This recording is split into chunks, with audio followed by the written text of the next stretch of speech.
Boa noite, pessoal. Bem-vindos ao 23º episódio de Um Café no Terceiro Anel. Esta noite, por primeira vez, um entrevistado em terras de Sua Majestade. Quer saber daquilo que eu estou a falar? Fica a ver este vídeo.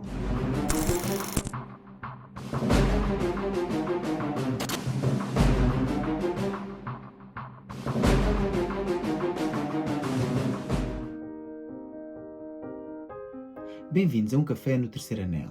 O espaço de conversa promete dar voz a todos os adeptos do Benfica. Mas sem mais, desde assim com a entrevista com o grande João Rodrigues, um enfermeiro radicado em Inglaterra, mas com uma grande análise crítica sobre o nosso Benfica. Ora, bom dia, João. Bem-vindo ao Terceiro Anel e ao espaço de conversa Um Café no Terceiro Anel. Em primeiro lugar, queria-te agradecer a tua disponibilidade. Como as pessoas podem ver, estamos aqui de dia. Fizemos ambos noite e estamos a gravar isto depois de um longo turno da noite. Olá, João, bom dia. Obrigado pelo convite para estar aqui. É um gosto, já tínhamos falado disto há algum tempo. Desculpa não estar com o traje de gala, nem ter um fundo como os teus outros convidados, mas como tu sabes, estou aqui na minha residência temporária, por isso, vamos lá. Ora, como tu sabes, já tínhamos falado sobre isto, não sei se tiveste a oportunidade de ver algum dos anteriores episódios, mas não é bem uma entrevista. Trata-se assim de uma conversa entre dois benfiquistas, e onde vamos dar assim a conhecer a tua pessoa, o teu trajeto como benfiquista e aquilo que faz assim tu vibrares pelo nosso grande clube. Mas ainda antes de começarmos assim a nossa conversa, existem três premissas que eu gosto sempre de relembrar. A primeira é honestidade e sinceridade acima de tudo. A segunda é não difamar ou caluniar o nome do Sport Lisboa e Benfica, mas com isso não quer dizer que não possas criticar o clube. Apenas não quero que faças assim nenhuma difamação, nem de pessoal, nem do clube em geral. E a terceira é passar um bom bocado. Por mim, tudo bem, siga. É assim, tal e qual como estava a dizer anteriormente, embora não seja uma entrevista, existe assim um guião padrão, que é composto por 11 perguntas que são iguais para todos os convidados. No entanto, no final, existirá assim uma pergunta joker que é feita e desenhada só para ti. Eu já tive a oportunidade de ver alguns episódios, por isso acho que estou um bocadinho familiarizado com como isto vai correr. Então não tens qualquer desculpa, já estás preparado, de certeza já andaste a escrever e preparar as tuas respostas. Não tenho nada escrito, como tu sabes, saímos hoje da noite, não tenho nada escrito. Vai ser tudo de improviso. Assim é que eu gosto, pessoas que sabem, sejam capazes de improvisar, mas porque assim, ao fim e ao cabo, isto é para dar a conhecer um pouco sobre a tua pessoa e só tu, melhor que ninguém, sabes as próprias respostas. Por isso vamos começar por aquela que eu acho que é a mais fácil de todas. Diz-nos assim, em poucas palavras, quem é o João Pedro? Olha, eu acho que tu ainda não sabes esta parte, se calhar também vai ser uma novidade para ti. Eu cresci numa vila pequena do Distrito de Viseu, que se chama Castro Daire. Desde pequeno que estive ligado ao futebol, fiz os escalões de formação no Clube da Terra, com o grande Lorde Licá, desde os iniciados até aos séniores.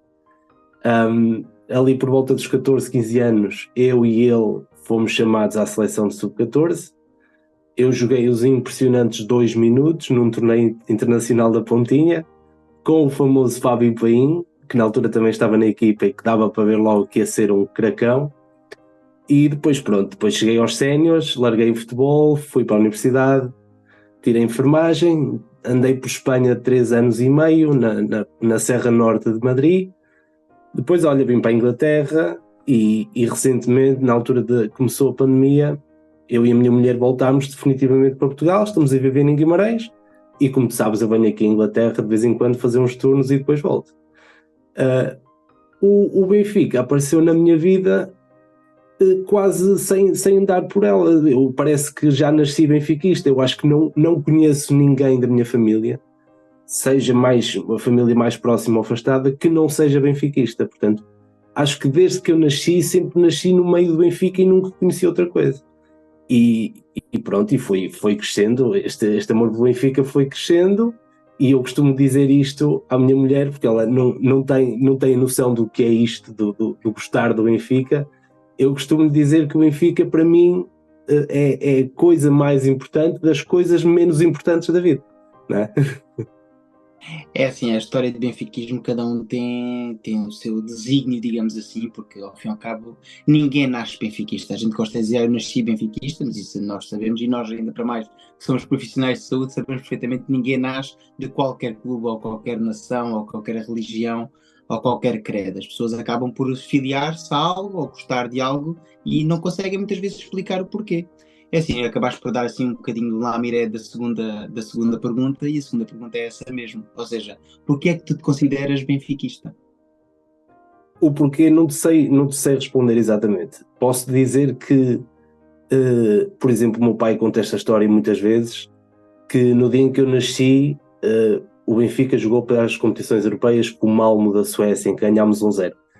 E o meu pai guardou esse recorte do jornal para um dia mostrar, olha, no dia em que tu nasceste foi este jogo e tal, ganhámos um jogo da competição europeia.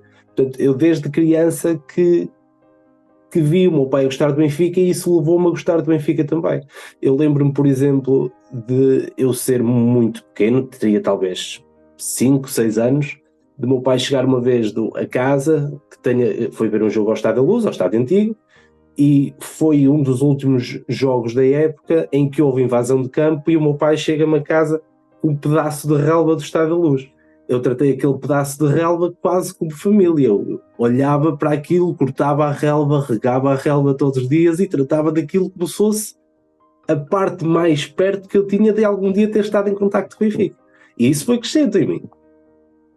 É, sim, eu por acaso tenho um troço de relva do Estádio da Luz, porque infelizmente, como sabes, o nosso estádio antigo foi abaixo, e na altura, salvo erro, foi o Jornal Record que lançou a iniciativa de vender, juntamente com o jornal, após o jogo ter terminado, e depois eles cortaram o relvado do Estádio da Luz em pequenos troços, e havia uma caixinha comemorativa, e dizia assim, recordação do antigo estádio, salvo erro, qualquer coisa assim, e continua a ter, pronto, a relva está seca, como é lógico, porque eu não vivo em Portugal, mas tal e qual como tu estás a dizer de início, ainda tentei recriar a relva do Estado da Luz. E acabava mesmo por regar e que apanhasse sol, mas não demasiado sol, e andei ali com alguns cuidados com o bocado de relva. E na altura a minha mulher dizia que era completamente maluco, o que é que andava a fazer? A regar uma caixa de plástico com um bocado de terra lá dentro. Mas lá está, é como tu disseste, as pessoas não conseguem perceber a dimensão do que é ser do Benfica, porque ser do Benfica não é só dizer da boca para fora eu sou do Benfica, isso é muito mais do que isso. Mas só quem é benfiquista como nós, e como muitas das pessoas que nos ouvem, como é lógico, é que conseguem perceber este grande sentimento que nasce dentro de nós. Sim, o meu pai, pronto, foi mais em bruto, chegou mesmo com aquele pedaço de relva arrancado por ele no bolso do casaco.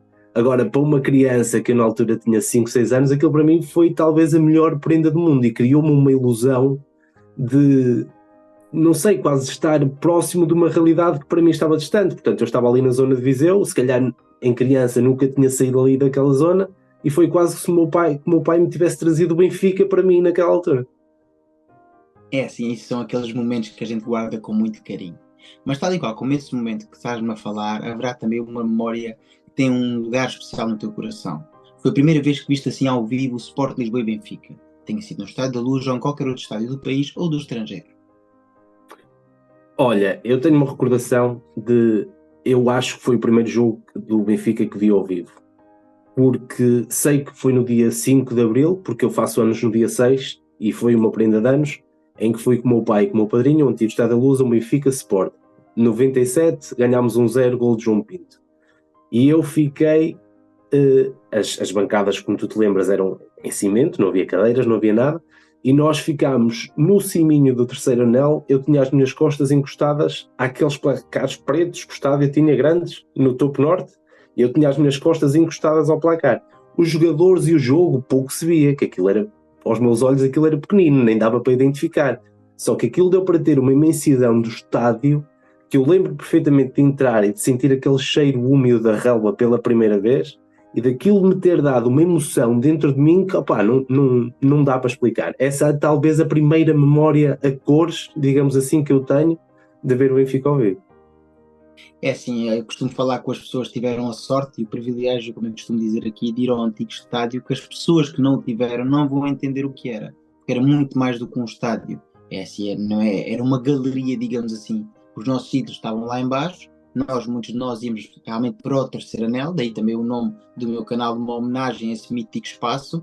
Nós estávamos lá e aquilo era uma autêntica galeria de estrelas para nós, porque pessoas como eu ou como tu, que não somos da área de Lisboa, acabámos por ver só os nossos ídolos na televisão. Quando chegávamos lá e vimos a imensidão do estádio, o barulho, as bandeiras, o fumo, o papel higiênico a voar das bancadas, são coisas que hoje em dia não se consegue recriar. Está bem, hoje em dia temos lasers, jogo de luz, um DJ, a sonoridade fantástica, a acústica, coisas que o antigo estádio se calhar não tinha essa tecnologia. Mas para mim era muito mais emocionante ir ao futebol no antigo Estádio da Luz do que uma vez que será ir no novo Estádio da Luz. Sim, pronto, as coisas mudaram e era impensável termos o estádio antigo nos dias de hoje, não era praticável. Mas aquela sensação de estar hora e meia antes do jogo começar, na fila para entrar na porta do estádio, abafado com as costas de alguém na tua boca, e aquela sensação do pessoal a bater os pés todos naquelas bancadas de cimento, o barulho que fazia, aquele estremecer que fazia, isso hoje já se perdeu um bocadinho, e é natural que assim seja, porque as coisas vão evoluindo, os estádios vão evoluindo, e era impensável termos aquele estádio no dia de hoje. Agora, quem tem as recordações de lá ter ido, fica para sempre, porque era um estádio único e era um estádio diferente. É verdade, ainda hoje em dia cá por ver muitas vezes na RTP Memória ou em alguns programas de outros canais aqui do YouTube também, e mais nas temporadas anteriores, e eu foco mais muitas vezes nas bancadas do que propriamente no jogo jogado, porque o jogo eu lembro de ver, muitos deles vi ao vivo, tal e qual como tu, também fui muitos Benfica Sporting ou Benfica Porto no antigo estádio, ou seja, isso não me causa assim grande saudosismo, porque esses jogos muitos deles vi ao vivo, mas tinha aquelas bancadas, aquela cor, os fumos, é que realmente são lembranças. Só quem esteve lá é que consegue perceber a dimensão do que aquilo era. Sim, pronto, eu nessa altura, ao estádio antigo, cheguei a ir talvez umas 6, 7 vezes no máximo. Nós tínhamos lá, onde eu morava, tínhamos uma casa do Benfica que organizava excursões em jogos grandes, jogos normais de campeonato, não havia esse tipo de excursões, portanto era só jogos grandes, e pronto, infelizmente era uma altura em que esses jogos grandes eram mais os que não ganhávamos do que os que ganhávamos. Mas aquilo valia pelo dia, pela experiência de sair cedo de casa, de levar a merenda no autocarro, de parar pelo caminho e comer, com o pessoal da terra, e depois voltávamos todos às tantas da manhã, e era isso que, esse espírito de camaradagem, quando se fazia essas viagens até ao Estádio da Luz, que hoje em dia se perdeu muito. Sim, isso concordo contigo. Ainda há pouco tempo tive também aqui uma conversa no Terceiro Anel com outra pessoa e acabou por referir isso mesmo. Antigamente era tudo à volta do jogo e o jogo no final, como quase a cereja em cima do topo do bolo, mas havia muito mais para oferecer ao adepto em si do que propriamente o jogo. Hoje em dia tu até podes ir mais cedo para o estádio, vais para as relotes e traz amigos lá e depois acabam todos por dispersar e ver o jogo. Mas é que antigamente é como tu dizes, começava bem cedo de manhã, bem longe ainda de Lisboa, e acaba por ser uma jornada que muitas vezes só acabava a altas horas da madrugada quando chegávamos, e nós crianças acabávamos quase de ir em braços para a cama porque estávamos completamente exaustos depois de um dia inteiro de emoção e emoção, independentemente se tivesse ganho ou perdido o jogo. Mas é assim, já nos falaste então da primeira memória, mas fala-nos agora da tua melhor memória que tens assim ao serviço do Sport Lisboa e Benfica. Qual é aquela memória que tu guardas com mais carinho relativamente ao nosso clube? Olha, pronto, eu sou um bocadinho mais novo que tu, tenho 35 anos, e nós, pronto, infelizmente crescemos a gostar do Benfica numa época chata, numa época complicada. Eu costumo dizer isto em tom de brincadeira, que é quase como começámos a namorar com uma rapariga que era muito feia, mas continuámos a gostar dela e que agora ultimamente está a ficar muito mais bonita. Mas quando ela era feia, nós também gostávamos dela. E esses primeiros anos do Benfica foi um bocadinho assim, foi um namoro com uma rapariga feia. Porque a primeira memória a cores que eu me lembro foi a final da Taça de Portugal, que ganhámos com o Camacho, com o gol do Fissas, e o ano a seguir o ano do Trapattoni. A Taça de Portugal, pronto, não causou o impacto que causou o Campeonato de Trapattoni. O Campeonato de Trapattoni é talvez a minha primeira memória, o meu primeiro festejar de um título grande do Benfica, onde deu realmente para ver o que é a grandeza do Benfica, porque eu morava num sítio pequeno, mas parecia que não havia ninguém de outro clube qualquer, porque estava toda a gente na rua. Depois uma pessoa ia para casa e via nas notícias pelas cidades todas, parecia que o país tinha saído à rua para festejar o que já não se festejava há muito, muito tempo. E essa é talvez a primeira grande memória que eu tenho, uma memória boa que eu tenho do Benfica. E depois, pronto, há jogos esporádicos mais recentes que ficaram na memória, momentos um bocadinho mais fugados, mais momentâneos, mas que causam aquele arrepio na espinha. Por exemplo, tenho o golo do Rodrigo no jogo dos 11 Eusébios, no golo ao Porto. Aquele festejar virado para a bancada, agarrado à camisola, foi um momento que, por ser como foi, contra quem foi, pelo estádio como estava, que ficou muito marcado. E se calhar internacionalmente tenho o golo do Simão e do Micoli em Anfield. É um Liverpool recém-campeão europeu que fez pensar que se calhar aquele velho Benfica, como o pai me contava e que eu nunca assisti, estava a começar a voltar outra vez. É engraçado, para já, olha, primeiro, hoje será o episódio número 23 do Café no Terceiro Anel e ainda ninguém tinha usado a analogia da rapariga feia, por isso dou-te os meus parabéns. É talvez a melhor analogia que eu ouvi até hoje, alguma vez na vida, independentemente de ter sido aqui no canal ou não. Acho que é uma excelente analogia. E relativamente a isso que estava a dizer, eu revejo muitas vezes nas tuas palavras. Associo talvez os melhores momentos do meu benfiquismo, não talvez a gols aos jogos isolados, mas talvez por nós não podemos estar tantas vezes no Estádio da Luz e acabarmos por passar tantos anos à espera, este ano é que é, este ano é que é, entusiasmar-me com as contratações, com os jogadores que chegavam, com o início bom do campeonato, que às vezes até começávamos a ver o campeonato e até em outubro, novembro, até estávamos lançados, mas depois infelizmente já sabemos como é que é, lá vínhamos nós por aí abaixo aos trambolhões e chegar no segundo, terceiro, quarto, quinto, sexto lugar, como chegámos a ficar, algo que assim, ninguém quer recordar, mas infelizmente aconteceu. E depois, realmente, quando chegámos a esses títulos, quer seja o da taça ou do campeonato, são memórias que nós não conseguimos hoje explicar por palavras, a alegria e a emoção que sentimos, porque ao fim e ao cabo foram 10 anos a esperar que aquele momento chegasse e já muitos de nós nem acreditávamos que ia chegar neste ano. Provavelmente já sabemos o que é que vai ser, vamos chegar ao final do campeonato e vamos acabar por perder outra vez. E a explosão de alegria, eu lembro-me, estava no segundo ano da universidade, quando isso aconteceu, o título do Trapatónio, por estás a ver, já era um adulto, e lembro-me naquela tarde ter ido para o café e estar ainda receoso, embora sempre confiante, porque qualquer bom benfiquista está confiante, mas será que vai acontecer alguma coisa? Será que vamos empatar no Bessa? Se calhar não vamos ganhar o título. E lembro-me, não era só eu, porque o café estava cheio de benfiquistas, era na casa do Benfica em Silves, e estava toda a gente muito apreensiva, até bem mais de metade do jogo. E já sabemos o que é que vai acontecer, e vai haver um penalti para aqueles, e vai haver uma expulsão aqui, e é sempre este negativismo à volta do Benfica que se criou durante mais de 10 anos, que estava a apoderar-se de todos nós. Sim, olha, por exemplo, eu nunca fui de guardar capas de jornais de momentos importantes do Benfica ou assim. Mas o meu pai é mais dessas coisas, como te disse há bocado, guardou o jornal do dia em que eu nasci, e eu lembro-me que quando ganhamos a final da taça com o Camacho, a bola faz uma primeira capa enorme com os jogadores na tribuna do Jamor, com o erguer da taça, e letras garrafais a dizer o campeão voltou. Eu lembro do meu pai guardar essa capa do jornal e dizer isto é um ponto de viragem, a partir de agora o Benfica vai voltar. E a verdade é que foi um ponto de viragem completo no que é os últimos 30 anos do Benfica. Sim, isso é verdade.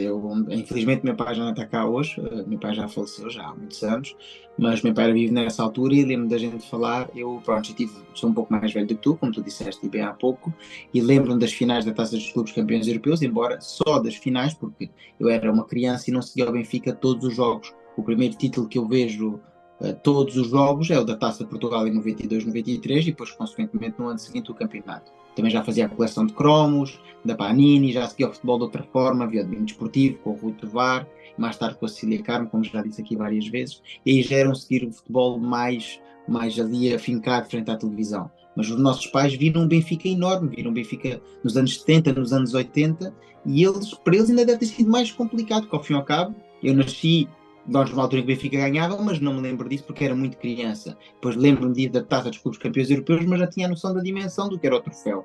Lembro de ser uma final, e como já disse várias vezes, meu pai tinha um estabelecimento comercial e o café estar cheio de pessoas para ver aquele jogo de futebol. Mas eu não percebia bem o que é que estava a acontecer. Agora, para os nossos pais que viram o Benfica ganhar tudo e mais alguma coisa, e chegar a finais da Taça dos Clubes Campeões Europeus, de repente mergulhar ali em 10 anos onde não se ganhava nada, para eles então deve ter sido muito mais traumático.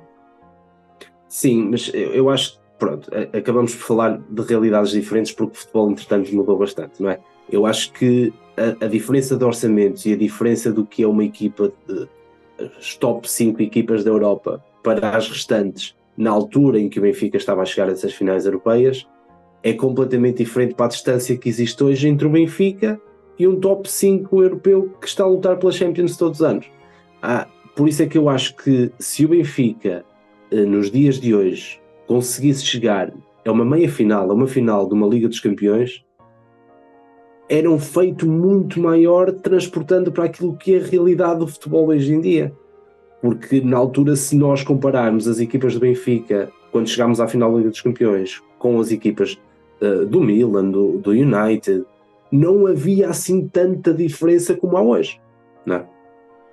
Sim, hoje realmente há, na minha opinião, há 2 ou 3 equipas que se destacam de todas as outras e não tanto pela qualidade dos jogadores. O que eu estou aqui a falar destacam-se mais pelos orçamentos que conseguem produzir. E por produzir, as pessoas que seguem o meu canal sabem o que é que eu estou a falar. Porque há realmente equipas com jogadores de qualidade, como é, por exemplo, o Real Madrid ou o Barcelona, mas que acabam por fabricar o seu próprio orçamento em termos de vendas e de compras e de merchandising. E depois temos 2 ou 3 equipas que, infelizmente, continuam a passar pelos pingos da chuva e a criar orçamentos fictícios. Temos o caso do Paris Saint-Germain, do Manchester City, do Newcastle, e por aí afora há mais algumas que conseguem fabricar os orçamentos e praticamente comprar tudo aquilo que querem. Só não compram se o jogador não quiser ir para lá, porque eles têm dinheiro para oferecer não só ao clube onde o jogador está, mas também praticamente dar banho em ouro ao jogador. Por isso depois é complicado. Como é que vais convencer uma criança, porque muitos dos jogadores hoje em dia, quando começam a despontar, são crianças, como é que não vais ganhar para um Manchester City 4 ou 5 ou 10 vezes mais do que aquilo que ganhavas no teu clube? É normal, vais jogar na Premier, vais jogar no atual campeão inglês, na minha equipa ganhou a Liga dos Campeões, mas as pessoas esquecem-se que o City já leva mais de 10 anos investindo para chegar então à final e ganhar uma Liga dos Campeões, ou seja, não é assim tão fácil. O Benfica, com um orçamento muito menor, como tu disseste, e bem, em 3 anos chegou lá 2 vezes. Então a distância era muito menor. E, aliás, também era um futebol diferente, porque só íamos à taça dos clubes campeões europeus, exatamente se fosses campeão do teu campeonato, e não se ficasse em segundo, terceiro, quarto. Hoje em dia tu podes ficar em quarto em alguns países, ou até nunca teres ganho um campeonato nacional e chegares então a uma final da Liga dos Campeões, o que não faz qualquer sentido na minha opinião. É assim, já nos falaste então da tua primeira memória, da tua melhor memória, e agora vamos então para o outro prato da balança. Qual é assim a tua pior memória relativa ao Sporting Lisboa e Benfica? Olha, vou dividir a resposta em duas. A pior memória tem que ser a morte de fé. Não há outra resposta possível. É daqueles acontecimentos em que tu fechas os olhos e eu lembro-me exatamente no sítio onde estava, com quem estava, a que hora estava, o que aconteceu depois, o que vi na televisão, o que aconteceu nos dias a seguir. É daquelas coisas que ficam marcadas na memória pela negativa, não só pela morte do ser humano em si, mas por aquilo que faz sentir ao adepto, porque nós víamos o Fé na televisão, no jogo do Benfica, mas para nós é um desconhecido. Agora, o sentimento que me invadiu naquela noite foi quase como se um familiar ou se um amigo tivesse morrido. E depois aquelas imagens que ficam do Tiago, do Armando Sá, do Anderson, aquelas imagens que ficam em fotografias deles a chorar, o Camacho a correr de um lado ao outro, marcou. Eu ainda era um miúdo nessa altura, teria 12, 13 anos, e marcou-me bastante. Não, tinha mais. Tinha pai 16 anos, mas marcou-me bastante. Por isso, em piores memórias, essa fica em número 1. Depois, em piores memórias desportivas, as 2 finais da Liga Europa perdidas são óbvias. A mim, ao contrário da maior parte das pessoas, custou-me mais a final do Chelsea do que a final do Sevilha. Por ser contra o Chelsea, por sentir que podíamos perfeitamente ter ganho aquele jogo contra o poderoso Chelsea. Se me perguntares porque é que a do Sevilha não custou tanto, não tenho uma razão óbvia. A verdade é que a final com o Chelsea custou-me mais. Se calhar por tudo o que se passou nesse ano, mas em termos esportivos, a memória que mais me custou, sem dúvida, rigorosamente nenhuma, foi a do gol do Kelly. Não há jogo que eu tenha visto, ou gol que eu tenha visto, que me tenha sentido uma facada tão grande dentro de mim como naquele jogo. Eu estava em casa do meu pai a ver o jogo e como tu sabes, né, nós se empatássemos aquele jogo, o campeonato estava no saco. O jogo a acabar, eu sentia que era quase a vingança do campeonato deles ganho na Luz, e depois aquele gol é um balde de água fria, é uma facada emocional, física dentro do corpo que não dá para explicar. E eu sei que as outras 2 são finais europeias, dá muito mais prestígio, mas aquele gol no Dragão, contra quem é, na circunstância em que é o Jesus ajoelhado no Dragão, é quase como o derrear do Benfica perante o grande rival, e isso a mim custou-me, eu não consigo pôr em palavras. Sim, acho engraçado os 2 momentos que estás aí a reviver das tuas memórias. Eu já disse várias vezes, e até acho que já disse aqui em algum café no Terceiro Anel, quando falar nessas finais, para mim custou muito mais a do Chelsea, porque eu acho que na do Sevilha é mais um sentimento de impotência. por mais que o Benfica estivesse ali, não ia conseguir dar conta da equipa do Sofia, porque isso já tinha dado em campo. Era mais uma equipa arbitral, toda uma estrutura organizada contra o Benfica. Contra o Chelsea, vi um jogo completamente diferente, onde uma equipa muito superior estava a ser dominada por Benfica a espaço e tínhamos hipóteses até de ir para o intervalo, como já disse várias vezes, na vantagem no marcador, e infelizmente depois no último minuto acabamos por sofrer aquele gol, num dos últimos minutos sofremos o gol do Ivanovic de cabeça e para mim foi um balde de água fria. Para mim custou-me mais o gol do Ivanovic do que o gol do Kelvin, sou-te sincero, porque o gol do Kelvin eu não vi em direto. E vou contar a história, nunca contei a história aqui no canal. Eu estava a trabalhar, não consegui trocar o turno e estava a trabalhar com uma rapariga do Norte que era do Futebol Clube do Porto. E tal e qual como tu estás a dizer, que eu já passava do minuto 90, estava a ver no computador, tinha o computador ligado, tinha levado o computador para o serviço, estava a ver ali, e doente toca a campainha, eu olho para o marcador, havia 91 minutos, e eu pensei, bom, isto está feito, vou ver a campainha, a cidade tinha-me vindo a chamar, vou ver a campainha.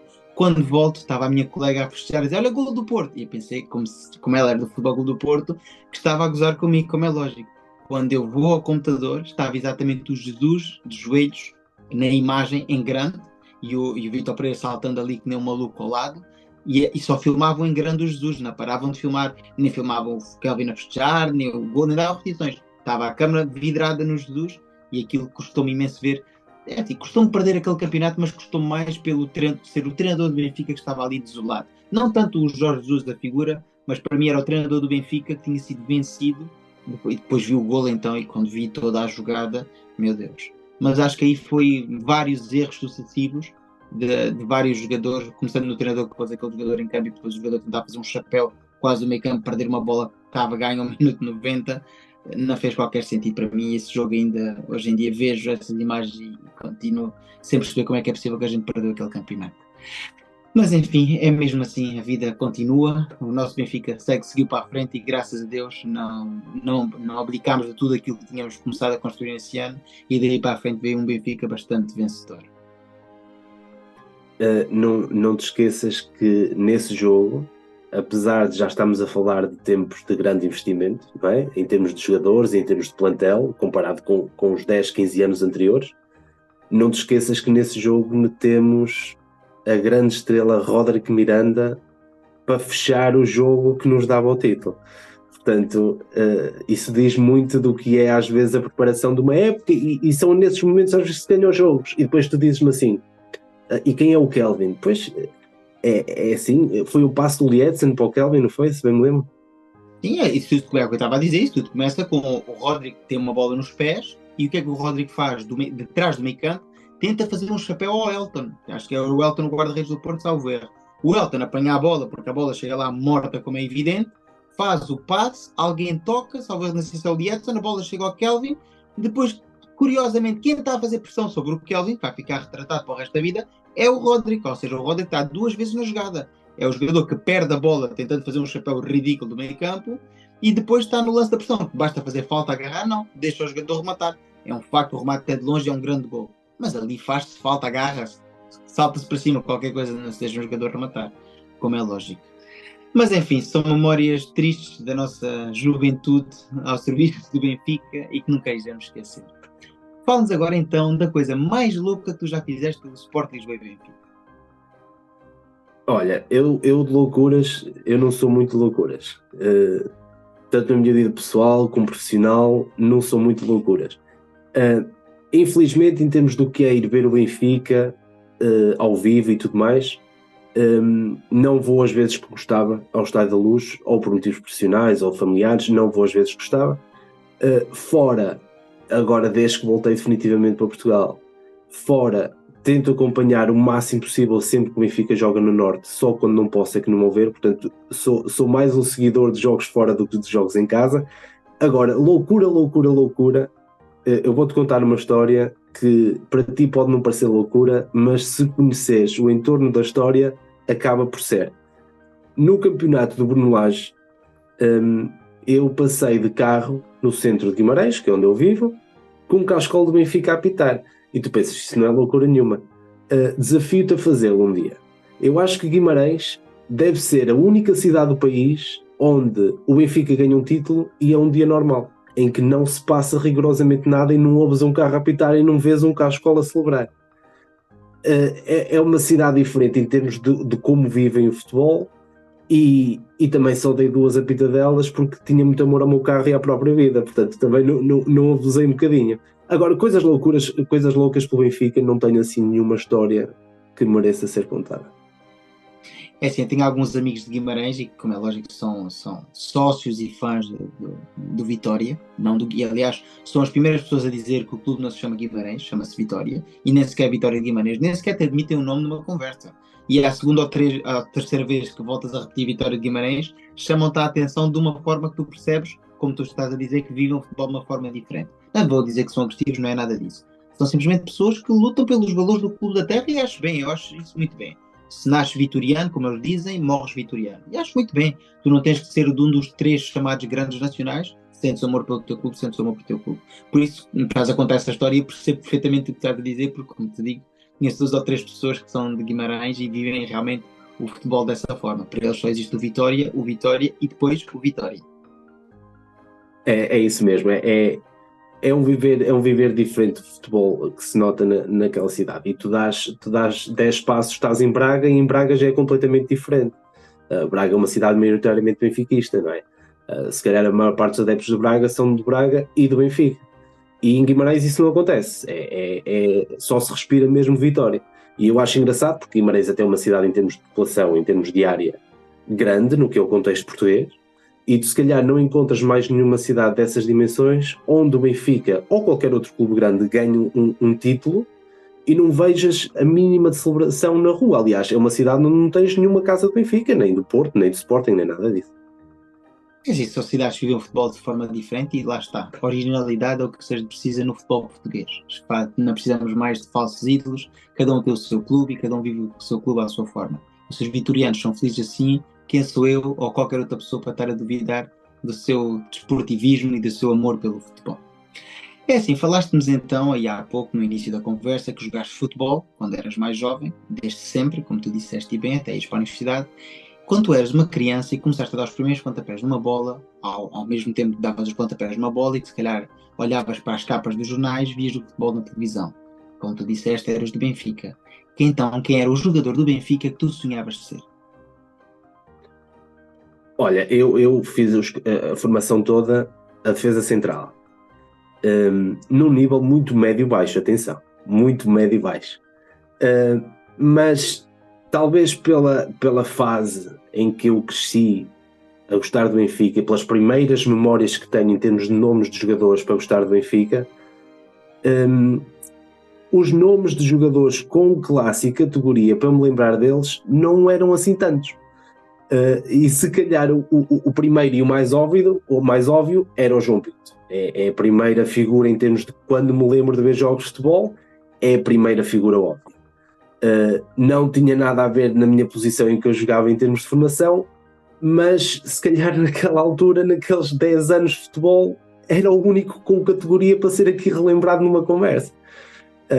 E se calhar foi essa primeira figura em que eu olhava e que considerava um ídolo e que chamava de ídolo. É assim, lá está. Eu, por exemplo, quando olhava para o futebol, me lembro na altura perfeitamente, as pessoas acabam por falar mais neste jogador ou naquele jogador e a gente muitas vezes identifica-se com o jogador. Nem tem a ver muitas vezes se é o melhor jogador ou não, talvez por faz uma finta assim, faz um remate de outra forma e algo que mexe connosco. Muitas vezes até nem é na posição da gente que gosta de jogar, como tu estás a dizer. Eu, por exemplo, lembro até mais tarde de olhar para a equipa do Benfica e para outras equipas na Europa e gostar, por exemplo, de certos guarda-redes e não jogava a guarda-redes, gostar de certos centrais e não jogava a central. Lá está. A gente acaba por se entusiasmar ou se apaixonar por um jogador, por aquilo que mesmo entrega em campo, por um lance que vimos que nos deixou maravilhado. Há sempre qualquer coisa que nos faz gostar de um jogador em particular. Olha, já que diz isso, pronto, o rapaz não tinha assim tanta qualidade, mas sempre foi um jogador que nessa altura, um bocado já mais recente, que eu acho que personificava aquilo que era ser jogador do Benfica e saber o que era o Benfica e viver o Benfica, que era o Hélder Cristóvão. Nunca foi um fora de série, mas eu acho que tanto fora de campo como dentro de campo, para mim, sempre personificou aquilo que era o ser Benfica, numa altura em que não havia muitos jogadores que o personificavam, em que essa identidade estava um bocadinho perdida. E acho que até pela postura mandão dele em campo, ombros largos, perna larga, central mauzão, mandão, sempre olhei para ele com essa personificação do que é ser um jogador do Benfica.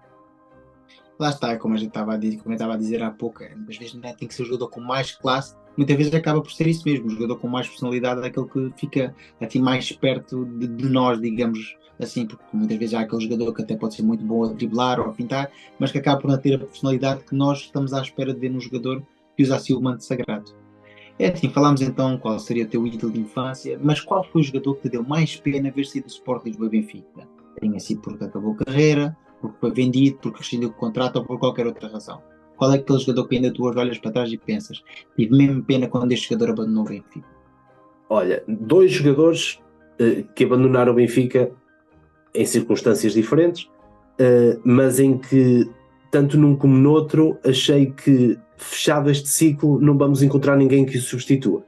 Que foi a saída de João Pinto, pela forma como ele saiu, pela forma como o Benfica, em termos de comunicação social, informou os adeptos que ele ia sair, toda a história envolvente, o clube onde ele acabou por ir, o facto de naquela altura, na minha cabeça, então e agora sem João Pinto, o que é que vai ser? Quem é que sobra? Não sobra ninguém. Numa fase ainda em que eu era muito criança e também ainda não tinha a capacidade para perceber que o futebol é mais que um jogador e que vêm mais jogadores e tudo mais. A saída do João Pinto custou-me significativamente. Mas, talvez por ser aquele jogador que nos deu os primeiros 2 títulos que eu tenho memória, como te disse, que foi a taça com o Camacho e o ano do Trapattoni, a saída do Simão marcou-me profundamente. Era um jogador que eu gostava muito, era um jogador que de um momento para o outro, com aqueles livres descaídos para a esquerda, decidia o jogo, e a saída do Simão, que também na altura, se compararmos com a saída de João Pinto, era o nosso abono de família, era o único capaz ali de decidir um jogo, e a saída do Simão para o Atlético também me custou muito, numa altura em que nós ainda não tínhamos a cultura de, entre aspas, aceitar que o nosso melhor jogador é para ser vendido para fazer receita. Não é? Nós nessa altura ainda não tínhamos essa mentalidade. Se fosse hoje, se calhar já não gostava tanto, porque ele começava a marcar uns golos e começávamos logo a pensar, pô, Ana, vendido.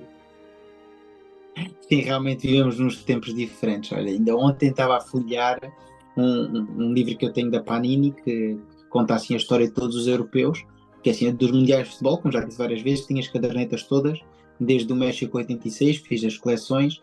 A México 86 começou o meu pai, como é lógico, eu só tinha 13 anos, mas mais tarde depois fiquei eu com a caderneta, mas a primeira que eu começo a fazer é, juntamente com o meu pai, está ali em 90 e depois em 94 já faço 8 em todas até agora. Mas os europeus não sei porque, nunca fiz, a nascer o europeu 2004. E estava a folhear então, e chegamos ali ao Euro 92, por exemplo, e olhamos, e na equipa da Rússia, 3 jogadores do Benfica. Vais à equipa da Suécia, jogadores do Benfica.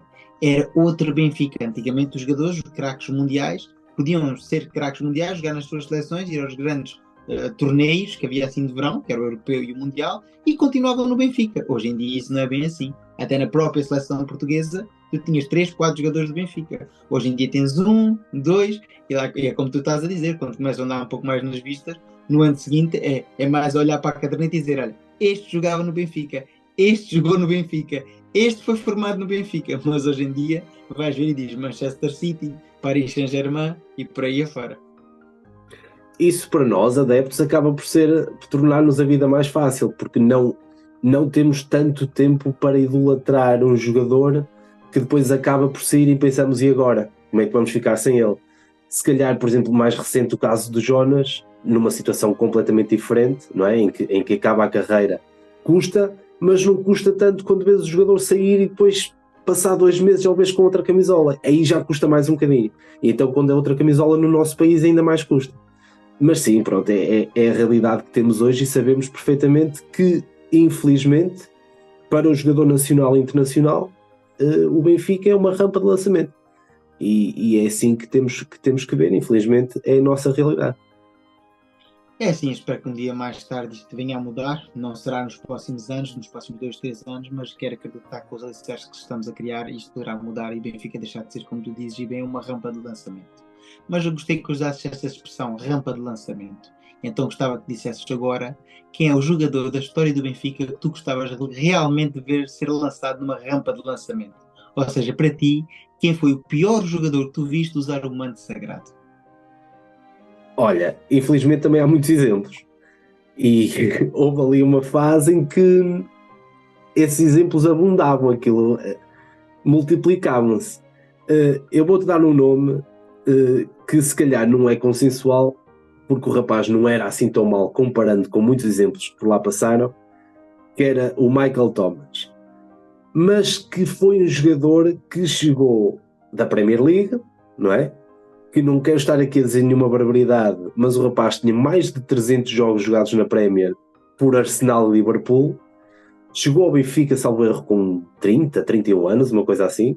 Portanto, um jogador feito, em que eu tinha muita expectativa. Se nós transportarmos isso para o dia de hoje, se nós fôssemos buscar hoje um jogador à Premier com 30 anos, com 300 jogos de Arsenal e Liverpool, era para chegar e render. E na altura era o que eu pensei que ia acontecer. E o rapaz era bastante limitado. O rapaz tinha ali 2 metros quadrados onde jogava e não saía dali, nem para o ataque nem para a defesa. E então, por ser o verdadeiro flop que vinha com este pedigree todo e com esta experiência toda de Premier League e depois o que aportou à equipa, e ele ainda jogou umas boas dezenas de jogos, é a minha escolha para a rampa de lançamento. É assim, acho engraçado que tenhas falado nele. Há poucos dias lancei um vídeo aqui no canal, quando cheguei então aos 1904 subscritores, achei por bem dar assim um presente aos meus subscritores e fiz o pior 11 dos últimos 30 anos. E como é lógico, um dos médios centros que eu escolhi foi o Michael Thomas. Como tu disseste bem, vinha com mais de 400 jogos feitos na Premier League e mais do que isso, ele vinha como sendo herói de 2 dos grandes clubes ingleses em 2 décadas diferentes. Ele foi herói do Arsenal nos anos 80, herói no Liverpool nos anos 90 e chegava ao Benfica com 31 anos. A diferença, lá está, um jogador antigamente com 31 anos estava muito mais acabado do que o jogador hoje em dia com 31 anos.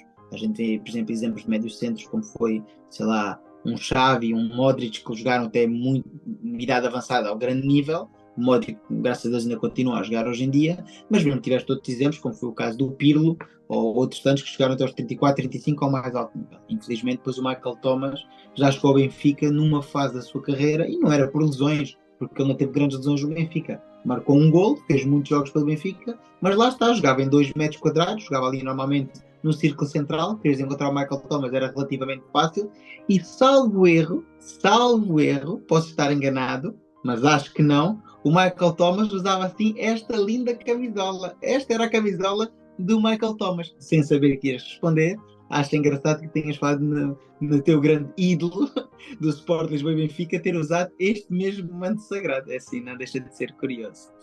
Olha, João, tem sido um prazer esta entrevista. Já falámos do passado, já falámos dos teus ídolos, jogadores que te deu pena ver sair, da grande lenda que Michael Thomas foi para ti. E então gostava que agora falássemos um pouco mais do presente do nosso clube. Não assim da parte desportiva, porque isso é algo que a gente já falou várias vezes e até já tive a oportunidade de falar muitas vezes sobre o que é que achamos do Benfica de hoje em dia, o que é que o Benfica faz dentro das 4 linhas. Ainda esta noite acabámos mesmo por falar disso, da última partida. Mas gostava de saber a tua opinião sobre o nosso clube, sobre o nosso Sport Lisboa e Benfica como entidade desportiva e financeira. Como é que tu vês o nosso clube neste momento? Olha, acho que financeiramente este ano é o segundo match point que temos. O primeiro foi no ano do Penta e perdemos-lo, que acho que em termos de financeiros e desportivos era mesmo um match point para os nossos 2 rivais, que nós, tendo conseguido ganhar o Penta nesse ano, cavávamos um fosso muito grande, difícil de recuperar.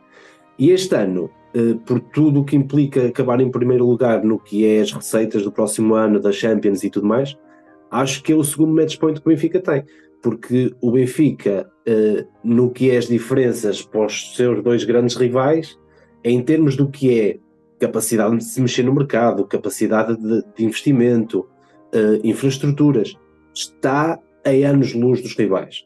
É importante continuar a cavar o fosso e não deixar que eles venham por aí acima, porque tanto estamos lá em cima, como de repente, correndo as coisas mal 2 ou 3 anos, a macacada vem toda cá para baixo. A macacada, gostaste do que eu fiz aqui? Gostaste do trocadilho que eu fiz aqui? Portanto, mas voltando à tua pergunta, acho que o Benfica hoje, como instituição, como clube, como clube do povo que é o Benfica, acho que há uma parte em que estamos a falhar muito. que é a parte do marketing, do audiovisual, das redes sociais. Acho que estamos a falhar imensamente nesse aspecto. Eu vi há pouco tempo um relatório do último trimestre, do último ano, em que o Benfica tem aproximadamente o mesmo número de visualizações que o Braga, em termos do que é as redes sociais. Isto para mim é impensável. Eu não sei se alguma vez viste já vídeos do audiovisual e do marketing do Paços de Ferreira. Os jogadores serem apresentados no Paços de Ferreira, quando sai o sorteio do início do ano das jornadas, eles fazem sempre um vídeo relativo ao que foi o sorteio para as várias jornadas do campeonato. O próprio Paços de Ferreira, na minha opinião, tem um sentido inovador e de aproximar o que é o clube do adepto que nós não temos. E eu não entendo. Eu não percebo que num clube como o Benfica, as redes sociais oficiais do clube servem para dar os parabéns a antigos jogadores e anunciar reforços. Eu não vejo mais publicação nenhuma oficial do Benfica, fora o que é as publicações dos jogos. E acho que o Benfica, tendo um canal próprio, tendo a Benfica Play, tem todas as ferramentas necessárias para aproximar a equipa dos adeptos. O Sporting tem um podcast, que eu não sei o nome, mas aparece nas redes sociais de vez em quando, onde eles fazem entrevistas genuínas, conversas como nós estamos aqui a ter, com os jogadores, com o treinador, com as modalidades, e eu no Benfica não vejo nada disso. E depois tu há bocado perguntavas-me qual foi o teu ídolo, e eu respondi-te os meus ídolos da minha infância, numa altura em que nós não tínhamos esta possibilidade de estar tão perto dos ídolos como temos agora.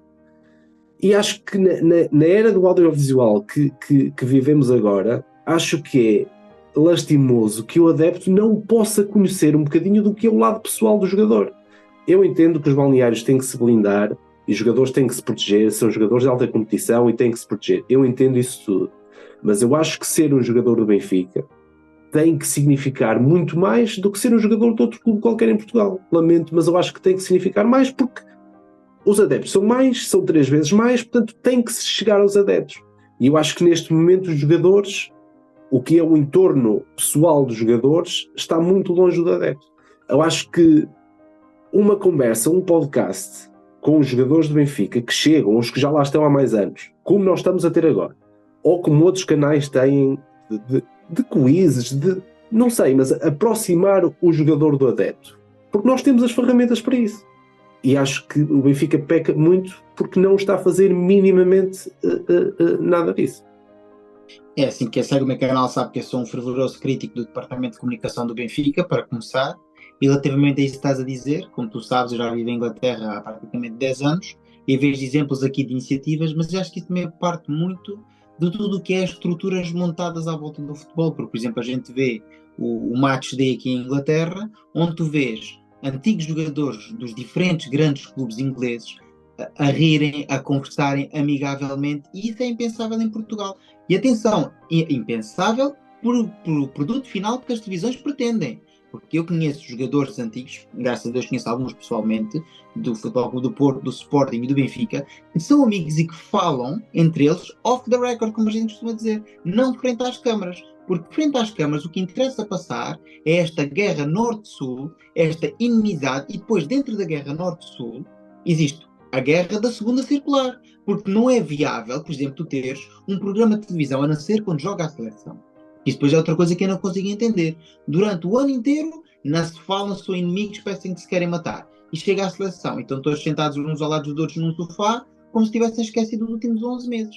E é essa cultura de guerra que a gente fomenta no nosso país, e quando digo nós, é a comunicação social, que na minha opinião são os principais culpados, porque não são os jogadores e não são muitas vezes os dirigentes, porque depois as pessoas não percebem porque é que os dirigentes muitas vezes se sentam uns ao lado dos outros no futebol. Porque ao fim e ao cabo eles não são inimigos. É mais a comunicação social a tentar passar essa imagem e depois, claro, os próprios intervenientes, os presidentes de alguns clubes, aproveitam isso em forma de populismo para aproximar os seus próprios adeptos das suas ideias.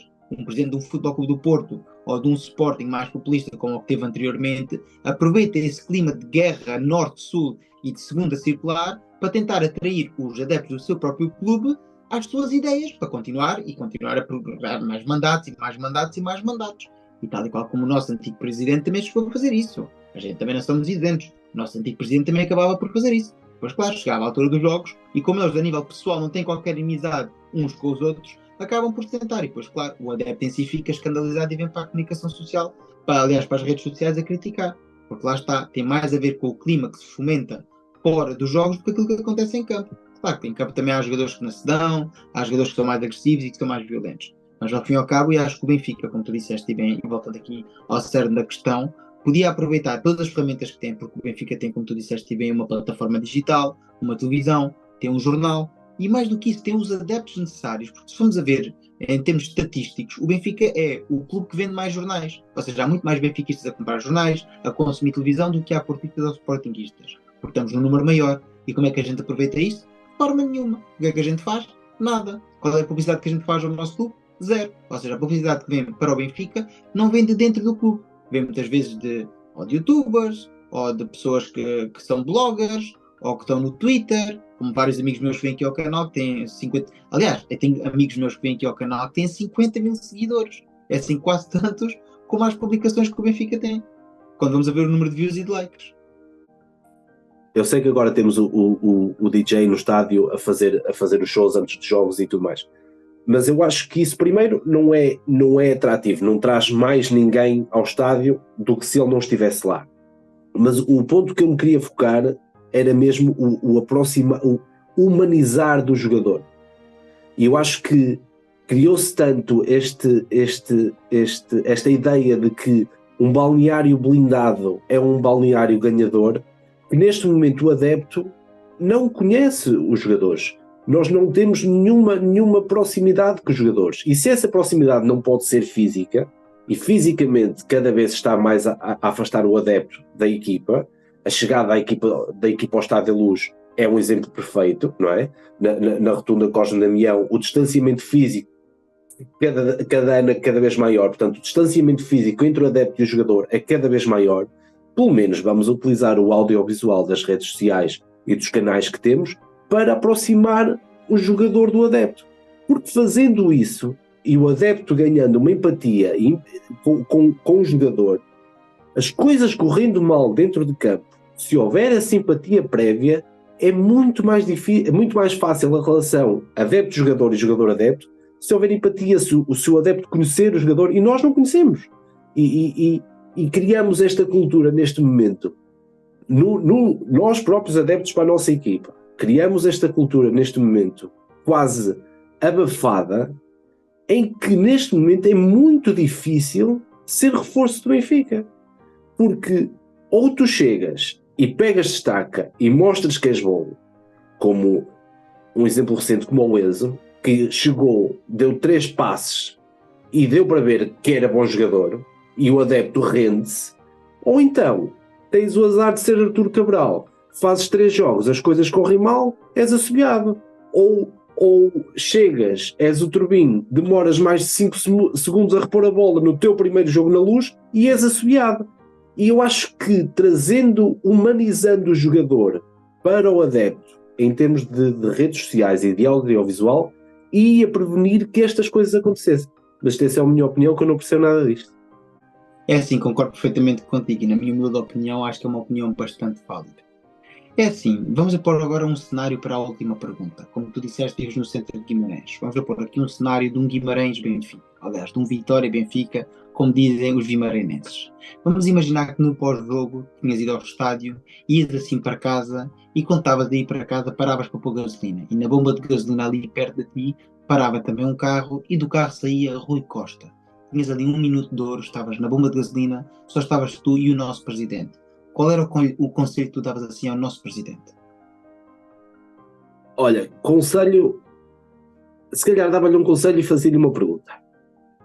O conselho que lhe dava era para ele próprio, Rui Costa, ir lá abaixo ao baú das memórias e procurar dentro dele aquela emoção que ele sentiu quando marca o golo na Luz pela Fiorentina e se ajoelha a chorar em pleno estádio, para ir ao baú buscar essa memória e de alguma forma transportar essa memória e esse sentimento do que é gostar do Benfica para os jogadores que já lá estão e para os jogadores novos que chegam.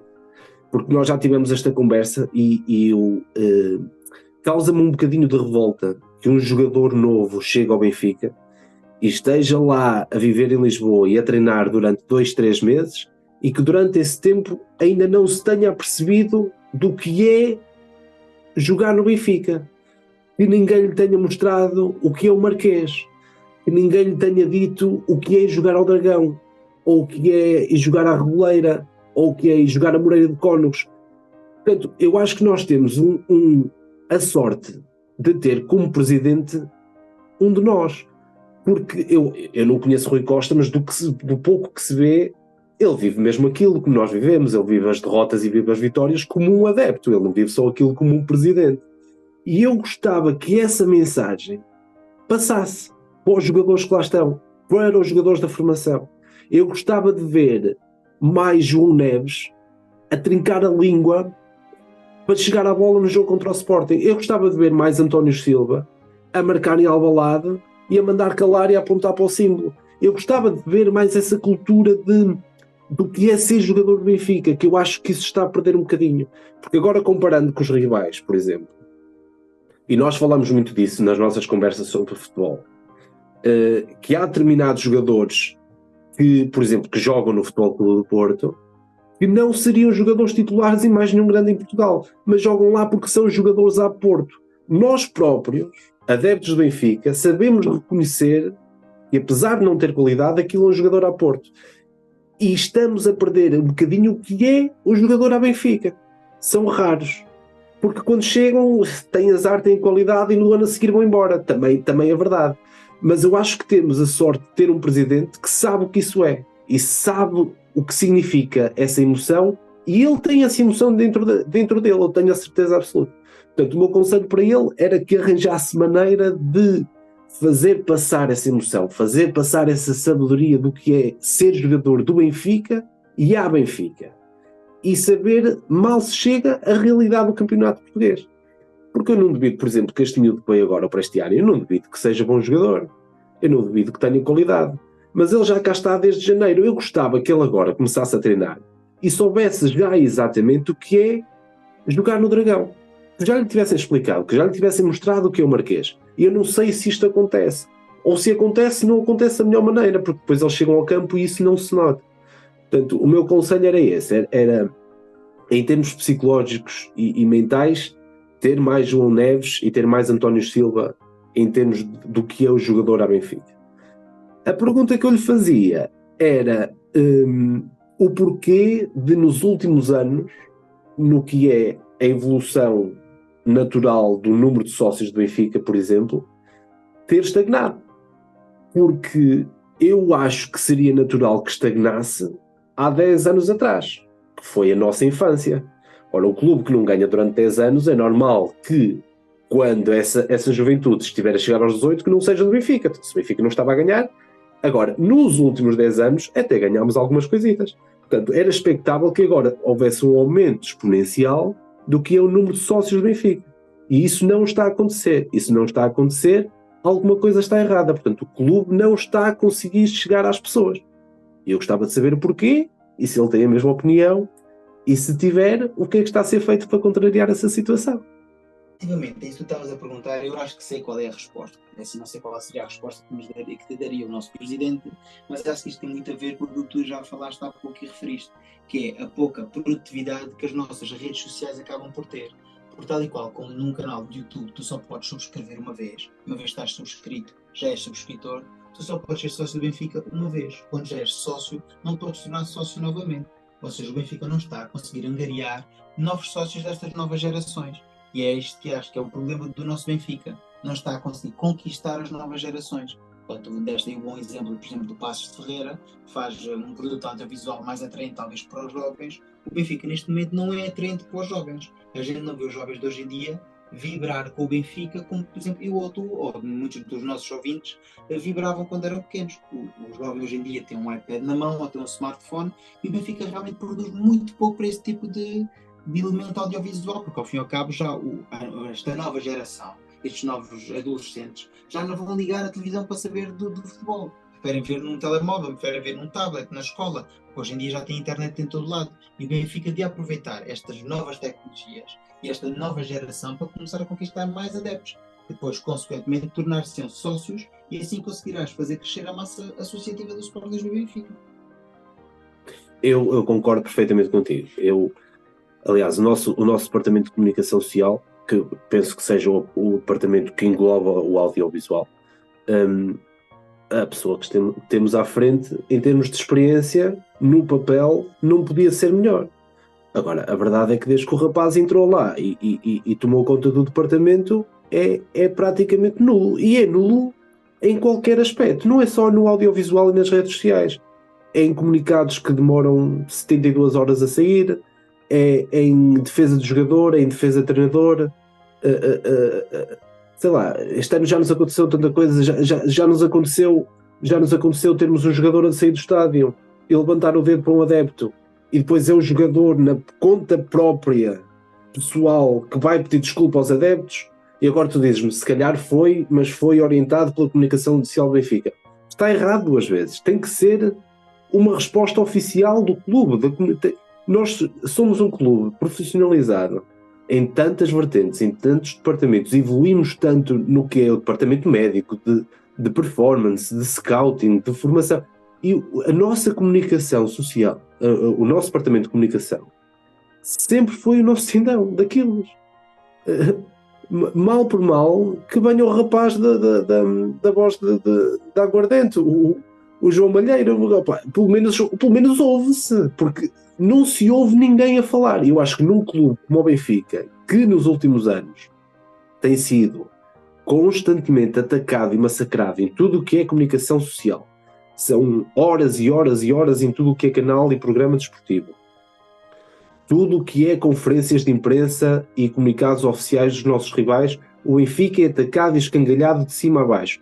E nunca há uma resposta adequada. Eu não estou a dizer que temos que descer ao mesmo nível, mas chega um ponto em que tem que se responder. E acho que o Benfica peca muito nesse aspecto. E deixamos o treinador à deriva. Já deu para perceber que o nosso treinador, em determinados momentos, não é um comunicador efetivo. Não sei se não é por ser, ele não está a comunicar na língua dele, os jornalistas não estão a fazer perguntas na língua deles, e já deu para perceber que ele, às vezes, em termos de comunicação, não faz transparecer a ideia que se calhar lhe vai na cabeça, ou não deixa transparecer a ideia mais adequada. E falámos nisto recentemente no que foi a pergunta à utilização do Musa, não é? Aquelas respostas descabidas em que são fáceis de desviar. E agora eu pergunto-te, o Roger Schmidt vai para uma conferência de imprensa e não é preparado pelo Departamento de Comunicação do Benfica? Não é alertado, atenção, que mediante o momento atual, as perguntas de certeza que vão incidir nisto. E se incidirem, a tua resposta será à volta disto. Tem que haver esta preparação no Benfica, porque o Benfica, tudo aquilo que se diga em termos oficiais, é escrutinado. E por mais que queiramos, isto acaba sempre por chegar aos jogadores. E tem repercussão nos jogadores. Às vezes positiva, às vezes negativa. Agora, em termos de comunicação, é que não é estar bem ou estar mal. O Benfica, em termos de comunicação oficial, para mim, é uma nulidade. É assim, concordo plenamente contigo, até porque nós vemos que muitos dos clubes internacionais, principalmente quando tem um treinador que não é da língua nativa, acabam por ter um assessor de imprensa, alguém que acaba por preparar, e normalmente até não é uma pessoa contratada só que fala a língua nativa do treinador e depois faz. Não estamos a falar de um tradutor, estamos a falar de alguém, muitas vezes até uma antiga glória do clube, que acaba muitas vezes por usar sim um tradutor para poder comunicar com o treinador, mas para preparar e também dar a conhecer ao treinador qual é o mundo em que este se está a meter, porque o Roger Schmidt não tem qualquer noção de quão agressiva é assim a nossa comunicação social em Portugal quando estamos a falar do Benfica, porque a gente sabe perfeitamente que há um trato diferente para treinadores do Benfica e para treinadores de outros clubes, mas isso é algo subejamente conhecido e parece que esta direção do Benfica, e quando digo esta direção, estamos a falar não só da de Rui Costa, mas dos últimos anos, de decidir assim ter um departamento de comunicação ausente, não é que seja inexistente, porque ele existe, pagamos salários e as pessoas estão lá, mas é ausente, porque a gente não vê. Tem uma cara, tem uma figura, nós sabemos quem é, mas depois não é presente no dia-a-dia. A gente vê muitas vezes, de certeza, que são publicações de estagiários ou pessoas que estão lá a trabalhar, mas não são publicações assinadas pelo diretor do Departamento de Comunicação, como vemos acontecer em clubes como o Real Madrid, o Barcelona, clubes grandes, e que muitas vezes acabam por ter treinadores que não falam a própria língua do país, porque são treinadores estrangeiros, porque estamos a falar de clubes grandes. E se o Benfica quer ser um clube grande e profissionalizado, também tem que ser grande no departamento de comunicação. Olha, João, chegamos então ao final desta nossa conversa e, como eu te disse no início, tenho assim uma pergunta jovem. Atendendo que tu passaste a maior parte da tua vida adulta na área da saúde, quero-te perguntar se tu nunca equacionaste em verdade nessa área, mas na saúde desportiva. E se já pensaste, porque é que nunca mandaste o currículo para o nosso Sport Lisboa e Benfica? Porque é que nunca pensaste em integrar assim, sei lá, o departamento médico do Sport Lisboa e Benfica? Olha, resposta breve, adorava. Como já te disse em algumas conversas, o meu futuro não passará de certeza absoluta pela área da saúde. O meu futuro na área da saúde tem os dias contados. A única situação que me faria mudar de ideias seria mesmo essa. Isso para mim seria o emprego de sonho. Isso não era um emprego sequer, isso era quase ir de férias e pagarem-me todos os dias. Isso para mim era um sonho. Porquê que nunca mandei o currículo? Se calhar é aquela cena muito portuguesa de isso nunca me vai acontecer a mim, não é? Mas pronto, acho que também foi o desenrolar natural da vida que depois me levou para a Espanha, que me trouxe para a Inglaterra, depois acabei por conhecer a minha atual mulher, tivemos uma menina, portanto, o desenrolar da vida também depois acaba por não te conseguir proporcionar a coragem para pensares numa coisa dessas. Agora, se me perguntares se gostava, adorava. Seria a única maneira de eu manter na área de saúde, mas penso que não vai acontecer. É assim, sabes que temos a mesma profissão, somos ambos enfermeiros e já foi coisa que me passasse pela cabeça, mais no passado, como tu dizes bem, porque também sou uma pessoa casada e com uma filha agora, mas anteriormente pensei em especializar-me na área da saúde desportiva e tentar um dia trabalhar no Benfica. Não para ter um tacho, nem para ter um tacho, nem ganhar, nem viver à custa do Benfica, mas sim por viver um sonho. Porque como não tinha qualidade suficiente para ser jogador do Benfica, para mim fazer parte da estrutura do nosso glorioso clube era mais que suficiente. Nem que fosse lá o rapaz que fosse levar as águas aos jogadores, eu já ficava mais que satisfeito. Se eles quisessem, eu até começava a mancar e ficava o Paulinho do Benfica, eu levava as toalhas, levava as chuteiras, eu só fazia isso, eu não era preciso mais nada. Olha, excelente resposta, João, para acabar então esta nossa conversa.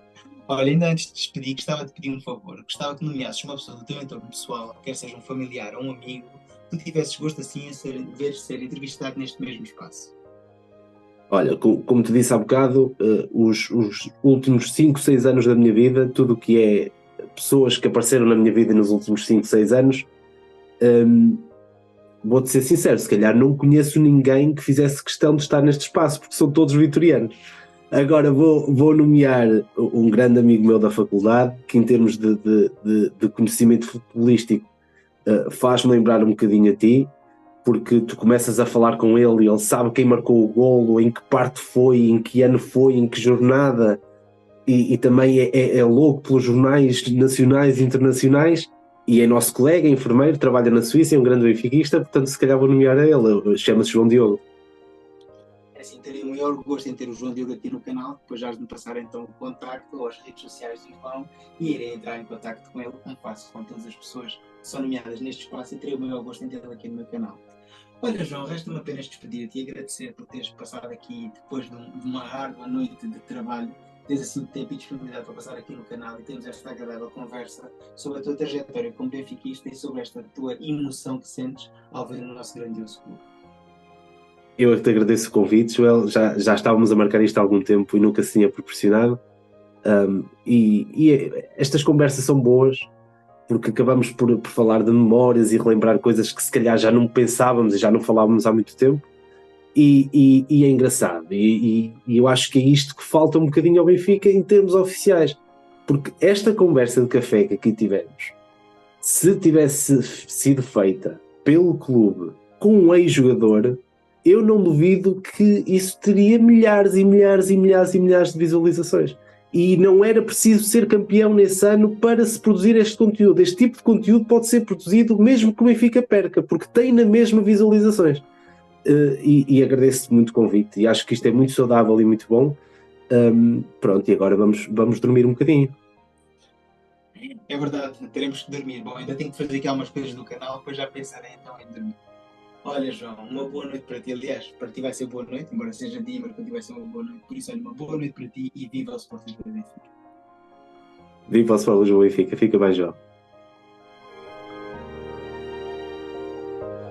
E chegamos então ao fim do 23º episódio de Um Café no Terceiro Anel. O espaço de conversa promete dar voz a todos os adeptos do Benfica. E tu, benfiquista, se queres ver a tua voz ouvida neste canal, deixa aqui em baixo o teu nome e o teu contacto e eu prometo entrar em contacto contigo. É assim, está feito então o vídeo, espero que tenham gostado. Se for o caso, dá o like, comenta, partilha, subscreve.